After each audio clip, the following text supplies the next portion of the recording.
Ang daang Batingaw ay sobrang dilim tuwing gabi, walang ibang makikita kundi headlights ng mga dumadaang sasakyan sa kalsada. Malamig sa loob ng truck ni Jericho. Nakabukas ng kaunti ang bintana, nakapatay ang radyo, sobrang tahimik. Pagdating sa kurbada, tumambad ang malaking anino ng akasya. Ang mga sanga nito ay parang kamay na humaharang sa daan.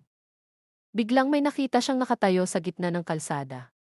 Isang babaeng nakaputing damit, mga 30 metro lang ang layo. Hindi makita ang mukha dahil sa haba ng buhok. Sa malapit lalo siyang kinilabutan, ang babae, walang anino at lumulutang lang. Mukhang basang-basa ang damit. Dali-daling iniliko ni Jericho ang truck, halos sumalpok sa puno. Ang bilis ng pangyayari. Nilingon niya ang side mirror.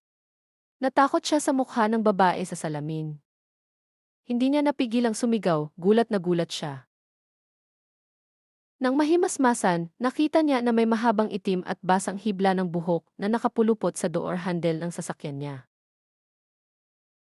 Wala nang lingunan, pinaharurot niya ang truck palayo sa daang Batingaw.